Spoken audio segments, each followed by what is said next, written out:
तो बच्चों, लेखक बता रहे हैं कि मेवों से बने व्यंजन खाना हर आदमी के लिए संभव नहीं रहा, क्योंकि वो काफ़ी महंगे होते हैं। मेवे हर कोई नहीं खरीद सकता। देश विदेश के व्यंजनों का चयन होने से खान पान की एक मिश्रित संस्कृति बनी है। मिश्रित मतलब मिला हुआ। मिलने का तात्पर्य क्या है कि उत्तर भारत और दक्षिण भारत, पश्चिम भारत, यानी मतलब देश के किसी भी हिस्से की जो खाने पीने की सामग्री है वो सब कुछ हम खाते हैं। तो इसलिए लेखक ने कहा कि एक मिश्रित संस्कृति बन गई है। खान पान की दृष्टि से सभी प्रांत एक दूसरे के पास आए हैं। इससे एक फ़ायदा भी हुआ है। खान पान की दृष्टि से सभी प्रदेश एक दूसरे के करीब आए हैं। एक दूसरे के करीब आने का मतलब कि जैसे जो बिहार में रहने वाला बंदा है, व्यक्ति है, वो पंजाब के बिल्कुल करीब है। करीब आने का तात्पर्य कि वहाँ के संस्कृति, सभ्यता, वहाँ के खान पान को अच्छी तरह से जान चुका है। खान पान की दृष्टि से सभी प्रांत एक दूसरे के निकट आए हैं। इससे राष्ट्रीय एकता को बढ़ावा मिला है।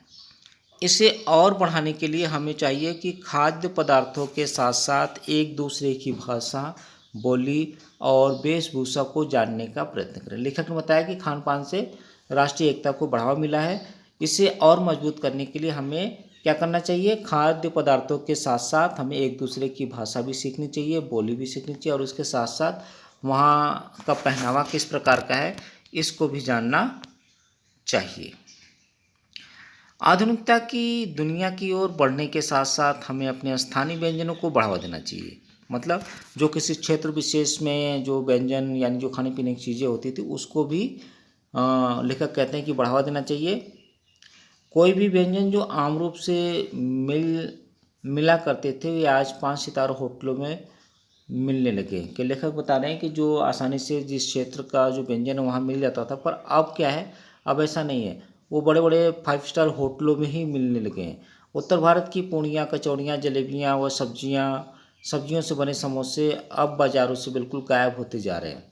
ऐसा लग रहा है बिल्कुल गायब हो गया, क्योंकि ये बड़े बड़े होटलों में ये सब चीज़ें बनने लगी। और जहाँ का जो स्थानीय व्यंजन था, जो क्षेत्र विशेष में देखने को मिलती थी, वहाँ पर धीरे धीरे उनकी कमी देखी जा सकती है। आधुनिकता के दौर में भी हम स्थानीय व्यंजनों को छोड़ते जा रहे हैं और पश्चिम के जो पदार्थ स्वाद, स्वास्थ्य और सरलता के लिए है उन्हें अपनाते जा रहे हैं। कहने का तात्पर्य बच्चों कि हम स्थानीय व्यंजन जो हमारे यहाँ खाने पीने की चीज़ें बनती हैं उसको छोड़कर पश्चिम देशों यानी वेस्टर्न कल्चर, विदेशी खाद्य पदार्थों का जो स्वाद है, स्वास्थ्य और सरलता के लिए है, उन्हें अपनाते जा रहे हैं। स्थानीय व्यंजनों का पुनरुद्धार अति आवश्यक है। लेखक का कहना है कि जो स्थानीय व्यंजन है उनका उद्धार करना बहुत ज़रूरी है। उनको फिर से पहले की अवस्था में लाना बहुत ज़रूरी है। खान पान की मिश्रित संस्कृति से हम कई बार चीज़ों का वास्तविक स्वाद नहीं ले पाते। लेकर कहते हैं कि जो खान पान की मिश्रित संस्कृति है इससे हम कई बार किसी खाने का जो स्वाद है वो नहीं ले पाते हैं। ऐसे कई बार हम प्रतिभोजों और पार्टियों में जाते हैं तो वहाँ पर आप जानते हैं कि बफे सिस्टम होता है जिसमें प्लेट में विभिन्न प्रकार के खाने पीने की चीज़ें हम ले लेते हैं, जिनसे किसी का भी स्वाद सही रूप से नहीं ले पाते। आज आधुनिकता के दौर में खान पान की जो मिश्रित संस्कृति है वो बढ़ती जा रही है। हमारा यह कर्तव्य बनता है कि हम समयानुसार उसकी जांच करें, समय के अनुसार उसकी जांच करें। किसकी? खान पान की जो बदलती तस्वीर है तो उसकी हमें जांच करनी चाहिए, और जो स्थानीय व्यंजन है हमें उसको उसी अवस्था में बनाए रखना चाहिए। क्यों? क्योंकि जो घर का खाना है बच्चों, घर का जो भोजन है वो हमारे लिए बहुत ही अच्छा है। मैं तो यही सलाह दूंगा कि जो मार्केट में जो फास्ट फूड है, जो तरह तरह की चीज़ें आप खाते हो वो कम मात्रा में खाइए, क्योंकि ज़्यादा हमारे सेहत के लिए हानिकारक है। ठीक है बच्चों, तो ये रहा पाठ का सारांश। आइए देखते हैं शब्दार्थ। निखालिस यानी शुद्ध, अंकुरित प्रस्फुटित, जैसे चना भिगो कर रख दो तो उसमें से सफ़ेद रंग का अंकुर निकलता है।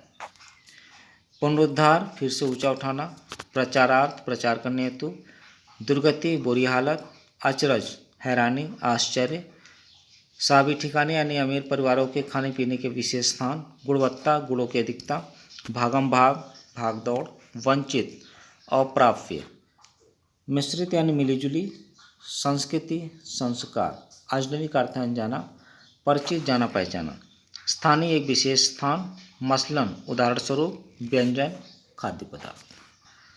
उसके बाद बच्चों इस पाठ में सिर्फ 3 प्रश्न हैं और प्रश्नों के उत्तर थोड़े लेंथी है। तो प्रश्न नंबर 1 देखिए, खान पान की मिश्रित संस्कृति से लेखक का क्या मतलब है, अपने घर के उदाहरण देकर इसकी व्याख्या करें। तो मैं बता रहा हूँ, फिर भी आप इसे अपने शब्दों में लिखेंगे। खान पान की मिश्रित संस्कृति से लेखक का मतलब है देश के सभी प्रांतों में परस्पर खान पान के तौर तरीकों और स्थानीय व्यंजनों को बनाने की विविधियों का आदान प्रदान। आज़ादी के बाद नौकरी उद्योग धंधों के कारण सभी प्रांतों के लोग परस्पर मेलजोल हुआ। उन्होंने एक दूसरे को जाना और एक दूसरे की आदतों और तौर तरीकों को अपनाया। इसी क्रम में खान पान की आदतों का भी आदान प्रदान हुआ और स्थानीय व्यंजन शहर और प्रांत की सीमा से निकलकर देश भर में छा गए। धीरे धीरे विदेशी व्यंजनों ने भी देश में अपना स्थान बना लिया। अब यहाँ पर आपको लिखना है अपने बारे में। मैं एक उत्तर भारतीय हूँ, परंतु आज भी मेरे घर में जितनी सरलता से रोटी दाल और साग पकाया जाता है, उतनी ही सरलता से दक्षिण भारत के व्यंजन इडली डोसा सांभर आदि बनाए जाते हैं। इतना ही नहीं, हम विदेशी व्यंजन जैसे बर्गर और नूडल्स भी बड़ी रुचि से खाते हैं। लेखक के शब्दों में यही खान पान की मिश्रित संस्कृति है। तो देखते हैं प्रश्न नंबर 2, खान पान में बदलाव के कौन कौन से फायदे हैं, फिर लेखक इस बदलाव को लेकर चिंतित क्यों है। तो आप लिखेंगे खान पान के बदलाव के कई फायदे हैं। इसके कारण विभिन्न संस्कृतियों का परस्पर मेलजोल बढ़ा है, लोगों को एक दूसरे को जानने समझने का अवसर मिला है।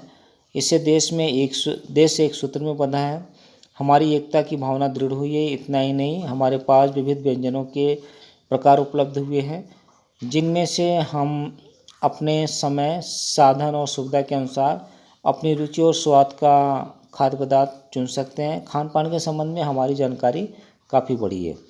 उपयुक्त फायदों के बावजूद लेखक खान पान के आए बदलाव से चिंतित भी हैं। उनका कहना है कि खान पान में आए किंचित परिवर्तन से कुछ नुकसान भी हो रहे हैं, जैसे स्थानीय व्यंजनों में लोगों की रुचि घटती जा रही है।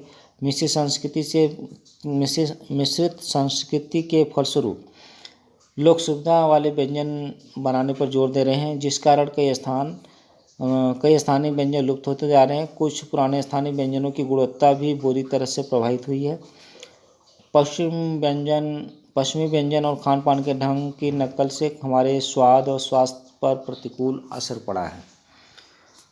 ये रहा बच्चों प्रश्न नंबर 2। आइए देखते हैं प्रश्न नंबर 3, खान पान के मामले में स्थानीयता का क्या अर्थ है। तो आप लिखेंगे खान पान के मामले में स्थानीयता का अर्थ है कुछ ऐसे व्यंजन जो किसी विशेष स्थान से जुड़े हों और उन्हीं के लिए वह स्थान प्रसिद्ध हो। जैसे मथुरा के पेड़े, आगरा के पेठा नमकीन, दिल्ली के छोले कुलचे और मुंबई के पाव भाजी मशहूर है। भले ये चीज़ें आज देश के किसी भी कोने में मिल जाएंगी, लेकिन ये शहर बरसों से इन चीज़ों के लिए जाने जाते हैं। यह बात अलग है कि संस्कृतियों के संक्रमण से खान पान में जो बदलाव आया है, उस कारण से इन चीज़ों की गुणवत्ता अब अपने जन्म स्थान पर ही पहले जैसी नहीं रही। फिर भी यह सदियों से चखे गए स्वाद का असर है। आज भी कुछ स्थानों पर जाकर वहाँ की प्रसिद्ध चीज़ खाए बिना लौटने का मन नहीं करता। तो बच्चों, ये रहा इस पाठ के अंतर्गत जो 3 प्रश्न थे उनका उत्तर।